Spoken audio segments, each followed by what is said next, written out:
Alright, today we're going to show you how to...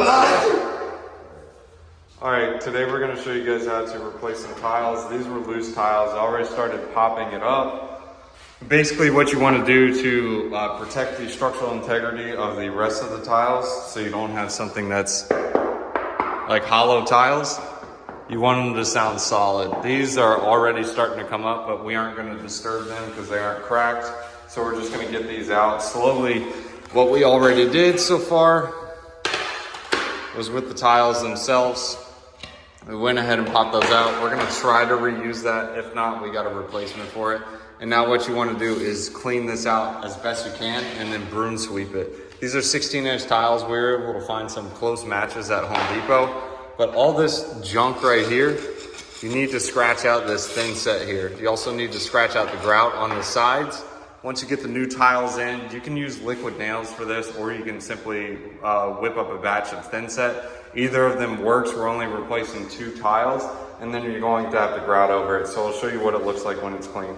Right now we're all cleaned up. This is kind of what liquid nails looks like. This is what you can use. You're basically just going to glue this down to the floor. I'll show you guys the tile piece. I had close. It's not an exact match, but it's old tile.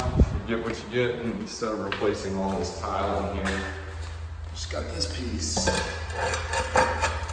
Dude, that's pretty close to a match. Look at that. I think it's just dark in here. But anyways, yeah, so you just go ahead and glue that down, and then you would grout in between these lines right here, and that's a new piece of tile. That's it. Some other examples we're gonna do on this floor tile here, but well, these are on the stairs, so the goal is to get this tile pulled up, and then we're gonna go ahead and put a new piece in there. This one's gonna be a little more difficult because it's a crack, but we'll see how this goes. These two we already popped out. Probably just going to either tear out the thin set or use that. Still need to assess the situation a little bit better, but we're probably gonna use liquid nail and stick it straight on there, and it should adhere and hold to that. I'll show you what it looks like later. Measurements for the tile. Basically all David did is he measured up the tile against that, and he made sure to use the rounded edge on top because people are going to be walking over on this. And we got this little tile cutter. This middle bar right here. And the middle bar is going to be the one where we line up to. So you put that line up there. So you see his marks.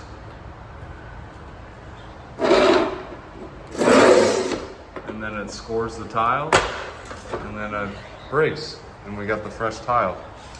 So this tile is gonna go here. Well, actually, this is the wrong cut. I'll show you the other side. This piece right here, and this is gonna go up here and place on the top.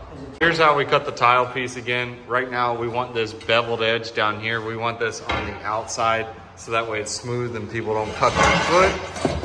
But how we're going to have to cut this is we're gonna have to measure this point because the tile is gonna be turned around. So we're gonna measure this point on this side, and then we're gonna go ahead and measure this point over here on this side. So basically the tile is gonna rotate in like this.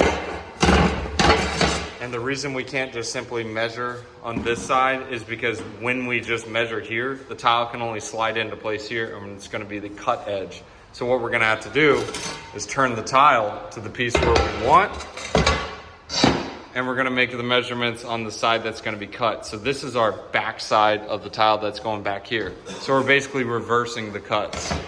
So over here, we're gonna make a mark here. You're gonna see how it lines up here, and we're gonna put it right there. And that's where the piece is gonna line up because it lines up to the edge of this, and it's gonna go over the top. Same thing over here.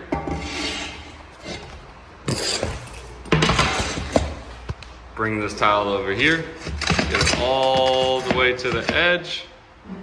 So this is where our second measurement goes. A little rough, but you can kind of see the point, it matches up.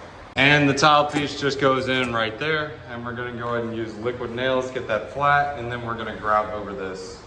First tile is in, we'll go ahead and get the second one in. You can draw this on the floor or on the tile, whatever. But we're just gonna put this on the floor, and I'll show you the X pattern we're gonna make because this is obviously not working one-handed. In, we're gonna go ahead and get the second piece in. I ran out of liquid nails, so I'm just gonna use some of this random stuff. It does the job, but man, this stuff is dry in the car. So we're just gonna go ahead and make that pattern with it and just get this in.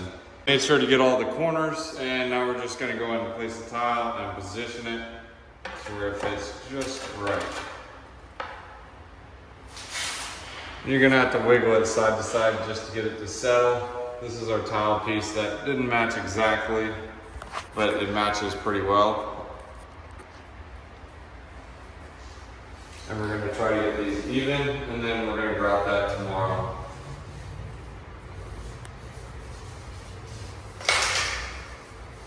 Clean up the excess glue, make sure it's straight. And man, it sticks out, but it's not too bad. We'll have to spray paint it right. I'm just kidding. Anyways, that's how you replace that. And again, like I said, you're just gonna grout over that. Mix up some grout, brush it in there with this sponge, and then let that dry overnight. Right now, this needs to set, so we're not gonna go ahead and grout this, and that's it.